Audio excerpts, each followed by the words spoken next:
Hello everyone, इस video में अपन बात करेंगे जावास्क्रिप्ट के सिंटैक्स एंड स्ट्रक्चर के बारे में। एंड इस वीडियो में अपन अपना खुद का सबसे पहला जावास्क्रिप्ट का प्रोग्राम भी रन करके देखेंगे। ओके, सो जल्दी से स्टार्ट करते हैं। जावास्क्रिप्ट में बेसिकली 3 चीज़ें होती है। अगर आप कोई भी जावास्क्रिप्ट का प्रोग्राम देखेंगे तो उसमें ये 3 चीज़ होती है। क्या? Statements, expressions and comments. Okay, wait a minute, ये जो कमेंट्स है ये तो अपन ने पहले भी देखा है जब अपन HTML एंड CSS पढ़ रहे थे। तो ये तो ऐसा कोड होता है जो कि अपना ब्राउज़र रन ही नहीं करता। फिर मैंने यहाँ पे ये क्यों इंक्लूड किया है? क्योंकि जो HTML एंड CSS के जो कमेंट्स होते हैं वो अलग होते हैं जावास्क्रिप्ट के कमेंट्स। ओके, तो ये सारी चीज़ें अपन धीरे धीरे इस वीडियो में देखेंगे। इससे पहले कि अपन अपना फर्स्ट प्रोग्राम लिखे, अपन कुछ बेसिक सा सेटअप कर लेते हैं जल्दी से।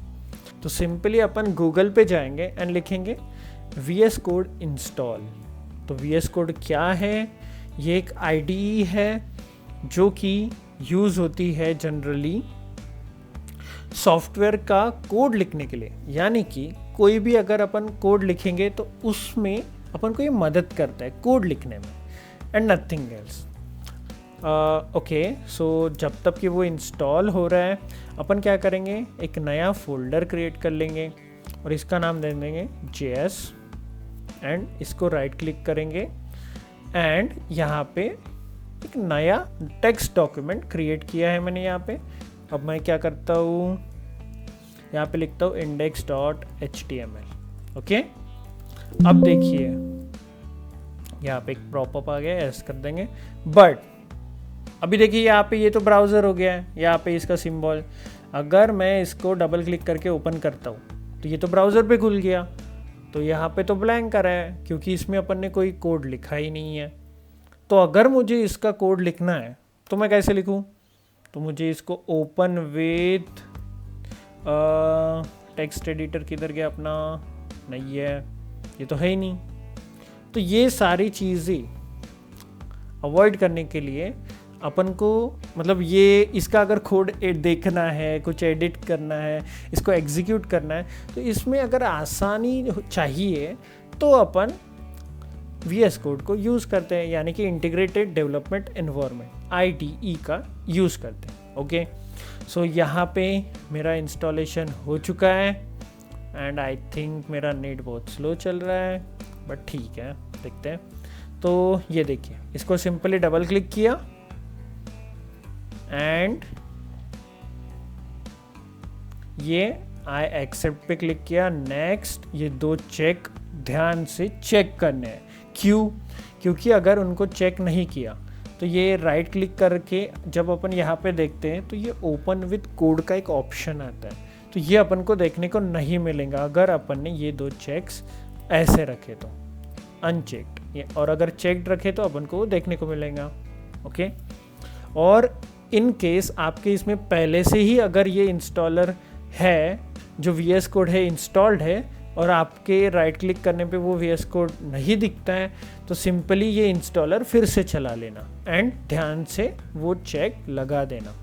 इससे आपका प्रॉब्लम सॉल्व हो जाएगा। Okay okay, so moving on, जो अपन ने JS नाम से फोल्डर बनाया, इसको अभी मैंने राइट क्लिक किया, ओपन विथ कोड किया एंड यहाँ पे देखिए जो अपनी फाइल थी HTML की, तो यहाँ पे आ चुकी है एंड यहाँ पे मैं इसका कोड भी लिख सकता हूँ। तो यहाँ पे मैंने HTML लिख दिया emit एब्रिवेशन की मदद से। तो वो क्या होता है, मैंने सिंपली एक्सक्लेमेशन मार्क लगाया, एंटर मारा, तो मुझे यहाँ पे एक बना बनाया सा बॉयलर प्लेट मिल गया है। यहाँ पे अपन अपनी जावास्क्रिप्ट लिखना चालू करेंगे। अपन 2 टाइप से जावास्क्रिप्ट लिख सकते हैं। एक होता है जैसे अपन ने देखा था CSS में, internal CSS and external CSS। तो वैसे ही यहाँ पे internal JavaScript and external JavaScript. Actually ऐसा कोई टर्म नहीं है बट लिख सकते हैं, लिखने का वे होता है। अगर मैं यहाँ पे लिख दूँ अलर्ट हेलो, तो ये क्या हो गया, ये अपना एक जावास्क्रिप्ट हो गया। लेकिन अभी तो अपन HTML पढ़ नहीं रहे, तो इसको यहाँ पे लिखने का तो मतलब बनता नहीं है। तो अपन क्या करेंगे, सिंपली यहाँ पे न्यू फाइल पे जाएंगे ये, एंड यहाँ पे लिखेंगे script.js। ओके, ये लिख दिया। अब क्या करेंगे अपन, अभी अगर अपन ने यहाँ पे लिखा है तो इसको अपने HTML फाइल में इंक्लूड करना पड़ेगा। ओके, तो यहाँ पे मैंने लिख दिया स्क्रिप्ट, यहाँ पे src एंड script.js, इसका काम हो गया। बट क्या अपन इसका आउटपुट यहाँ पे देखने वाले हैं? नहीं, क्योंकि अपन इसको तो ब्राउज़र में रन करने वाले हैं। तो अपन क्या करेंगे, right click and open with live server. तो अभी ये लाइव सर्वर क्या है? ओके, तो देखते ही ये लाइव सर्वर कहाँ से लाया, क्योंकि जनरली तो ये यहाँ पे होता नहीं है। तो सिंपली मैं यहाँ पे एक्सटेंशंस में गया एंड यहाँ पे सर्च किया लाइव सर्वर, यस, एंड ये ऑप्शन, ये जो एक्सटेंशन है यहाँ पे आ चुका है। एंड यहाँ पे सिंपली आपको इंस्टॉल का ऑप्शन मिल जाएगा, उस पर क्लिक कर देना एंड HTML वाले पेज पे जाके, HTML वाले पेज पे जाके राइट क्लिक करेंगे तो आपको ओपन विथ लाइव सर्वर का ऑप्शन मिलेगा। रिमेंबर, HTML पेज पे ही आपको वो मिलेगा, स्क्रिप्ट वाले इसमें नहीं मिलेगा। ओके, बट अपना जो जावास्क्रिप्ट है वो तो अपन यही लिखने वाले हैं। तो फाइनली अपना बेसिक सेटअप ओके हो गया है। तो अभी मैं क्या करता हूँ, विंडोज़ एंड एरो की दबा के इसको यहाँ पे लगा दिया एंड इसको क्लिक करके यहाँ पे लगा दिया, सो दैट यहाँ पे अगर अपन कुछ चेंजेस करते हैं तो वो यहाँ पे अपन को रिफ्लेक्ट हो जाए। ओके, तो यहाँ पे कुछ दिखना चाहिए, इसलिए मैं यहाँ पे HTML में कुछ लगा देता हूँ H1 में, तो आपको भी एक आइडिया आ जाएगा कि यस इट्स वर्किंग। यानी कि अगर मैं यहाँ पे कुछ भी चेंजेस करके सेव करता हूँ तो वो यहाँ पे रिफ्लेक्ट हो रही है। ठीक है, यस, आगे बढ़ते हैं। अभी जैसे कि मैंने कहा था, जो अपना जावास्क्रिप्ट का सिंटैक्स है वो क्या बोलता है कि जावास्क्रिप्ट में क्या क्या होना चाहिए, एटलीस्ट स्टेटमेंट्स होने ही चाहिए। फिर अगर आप अपन उसमें एक्सप्रेशंस लगा सकते हैं, कमेंट्स लगा सकते हैं। ये चीज़ें क्या है एक एक करके देखते हैं। सबसे पहले है स्टेटमेंट्स। तो जावास्क्रिप्ट में जनरली अपन जो भी कोड की लाइंस लिखते हैं, जैसे 2+2 हो गया या फिर कुछ और होगा, तो वो कोड की लाइंस को बोलते हैं स्टेटमेंट्स। बट जो एक्सप्रेशंस है वो क्या होता है? फॉर एग्जाम्पल यहाँ पे मैंने अगर लिखा अलर्ट हेलो, तो इसमें कुछ ऑपरेशन हो रहा है क्या? नहीं। अब ये ऑपरेशन क्या है, ये सारे बड़े बड़े टर्म्स क्या है, ये एक एक करके अपन देखेंगे। बट फिलहाल इतना समझ लीजिए कि ये कर क्या रहा है। ये जैसे मैंने अलर्ट लिखा और सेव किया, तो यहाँ और यहाँ पे जाके रिफ्रेश कर रहा हूँ तो क्या हो रहा है, हेलो। यहाँ पे जो लिखेंगे वो यहाँ पे पॉपअप में आ रहा है। ओके, तो ये हो गया अपना एक जावास्क्रिप्ट का स्टेटमेंट।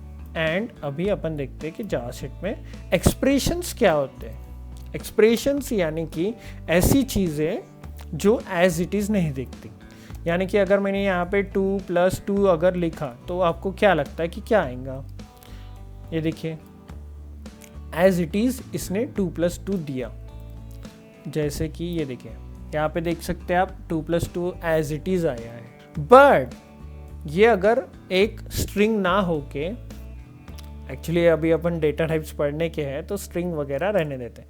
अगर मैं यहाँ पे नॉर्मली 2+2 भेजूँ तो अपन को क्या मिलेगा? पहले हेलो आया क्योंकि ये अलर्ट लगाया था, अब दूसरी बार अपन को ये 4 मिला।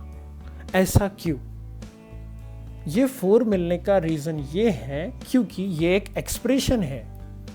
एक्सप्रेशंस जो है वो जावास्क्रिप्ट रन करता है, एग्जीक्यूट करता है एंड फिर दिखाता है। तो ये होता है एक्सप्रेशंस। तो इसमें फंक्शन कॉल्स आता है, फंक्शंस आते हैं, बहुत सी चीज़ें आते हैं। अपन धीरे धीरे करके एक एक चीज़ देखेंगे। फिलहाल अपन ने ये 2 चीज़ें तो समझ ली, स्टेटमेंट्स एंड एक्सप्रेशन। बट ये कमेंट्स क्या होते हैं? तो ये जैसे कि अपन ने HTML में भी देखा था, तो यहाँ पे देखिए, अपने पास एक बहुत बड़ा प्रोडक्शन लेवल का कोड है, यानी कि एक बड़े से सॉफ्टवेयर का 10,000 फाइल का कोड है।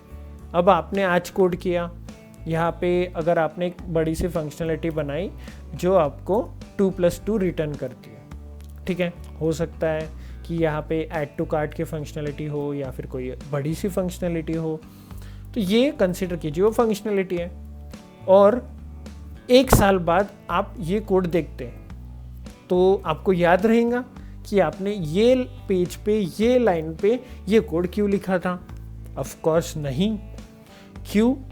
क्योंकि 1 साल तक याद रखने के लिए अपन रोबोट तो है नहीं, राइट? तो इसके लिए अपन यहाँ पे कमेंट्स डालते हैं। कमेंट्स यानी कि ये 2 डंडे जो है, ये जो तिरछी लाइन है, इसको बोलते हैं फॉरवर्ड स्लैश। तो ये 2 डंडे अगर अपन लगाएंगे तो यहाँ पे अगर अपन ने कुछ भी लिख दिया तो ये इसका इम्पैक्ट अपने कोड पे यानी कि जो ब्राउज़र है इस पे नहीं पड़ेगा। ये इसको सिंपली स्किप करेगा और ये लाइन को एग्जीक्यूट करेंगे। तो फिलहाल मैं ये अलर्ट को हटा देता हूँ एंड यहाँ पे लिखता हूँ console.log। तो ये console.log क्या है? ये एक जावास्क्रिप्ट का स्टेटमेंट है। जैसे अपन ने अलर्ट में हेलो लिखा था तो यहाँ पे अपन हेलो वर्ल्ड लिखते हैं। क्योंकि जब भी अपन कोई भी प्रोग्रामिंग लैंग्वेज स्टार्ट करते हैं फर्स्ट प्रोग्राम होता है कि हेलो वर्ल्ड प्रिंट कराना। अभी ये तो रन हो चुका है, बट इसका आउटपुट अपन को कहाँ पे देखने को मिलेगा? इसका आउटपुट अपन को देखने को मिलेगा इंस्पेक्ट, राइट क्लिक करके इंस्पेक्ट किया एंड कंसोल में। ये देखिए यहाँ पे हेलो वर्ल्ड आ चुका है। तो जनरली जो जावास्क्रिप्ट में अगर अपन कुछ भी प्रिंट करना चाहते हैं कंसोल में तो अपन को लिखना पड़ता है console.log, और इसमें अगर अपन कुछ भी डबल कोट में पास करते हैं तो वो यहाँ पे एज इट इज़ रेंडर हो जाता है। तो ये था कंसोल, और इसमें अपन एक्सप्रेशन भी भेज सकते हैं ऐड करके, जैसे 2+2। तो ये देखिए यहाँ पे हेलो वर्ल्ड 4 ये भी आ गया है। एक्सप्रेशन हो गया, स्टेटमेंट्स हो गया, बट फिर से अपन घूम फिर के आ गए कमेंट्स पे। तो यहाँ पे जैसा कि अपन ने देखा था, मतलब जैसे अपन बात कर रहे थे कि बड़ा सा फीचर है, 1 साल बाद अपन वापस आए, तो अभी मेरे को पता करना है कि ये कोड क्या है। तो यहाँ पे अगर मैं पहले ही दिन जब मैं कोड कर रहा हूँ तो मैं बोलूँगा यहाँ पे प्रिंट्स हेलो वर्ल्ड। ये पूरा रन होने के बाद अपन को हेलो वर्ल्ड प्रिंट करके देता है। ओके, तो यहाँ से मुझे अंडरस्टैंडिंग आ गई कि ओके तो ये कोड इसलिए मैंने वहाँ पे लिखा था। कमेंट्स अपने एक्नॉलेजमेंट के लिए होते हैं, अपने यानी कि ब्राउज़र के नहीं, जो अपन डेवलपर्स हैं उनके एक्नॉलेजमेंट के लिए, उनके अंडरस्टैंडिंग के लिए। ओके, तो आगे बढ़ते हैं। तो ये हो गया सिंगल लाइन कमेंट। अगर कभी ऐसा हो गया कि आपने मल्टीपल लाइन्स ऑफ कोड लिख दिया इतना, एंड कभी अगर आपको लगा कि यार ये इतना कोड जो है वो किसी काम का नहीं, इसको आपने कमेंट कर दिया। तो जनरली देखिए, जैसे मैंने यहाँ पे कंट्रोल एंड फॉरवर्ड स्लैश दबाया तो ये ऑटोमेटिकली कमेंट हो गया, बट यहाँ पे ये इसने जो सिंगल लाइन कमेंट ही यूज़ किया है। तो मल्टीपल लाइन्स अगर at the same time comment करना है तो क्या करेंगे? सिंपली अपन स्लैश लगाएंगे, फॉरवर्ड स्लैश, स्टार लगाएंगे एंड फिर से इसको रिवर्स ऑर्डर में स्टार स्लैश। तो ये अपन VS कोड यूज़ कर रहे थे इसलिए अपन को इसका तो इतना इम्पैक्ट समझ में नहीं आ रहा, बट सोच के देखिए कि अगर अपन नोटपैड में यही कोड अगर लिखते 2000 लाइन का, तो हर एक के सामने अगर अपन को ये डंडे लगाने होते फॉरवर्ड स्लैश, तो क्या हालत हो जाती है अपनी। तो अभी तो यहाँ पे सिर्फ 10 लाइन का कोड है, 1000+ लाइन का होता। तो यहाँ पे ये नोटपैड में अगर अपन हर एक को अगर स्लैश लगाते फिरते, ये देखें क्योंकि यहाँ पे कंट्रोल स्लैश तो वर्क करता नहीं, यहाँ पे मेरे को ऐसे डंडा लगाना पड़ता, फिर से यहाँ पे फॉरवर्ड स्लैश लगाओ।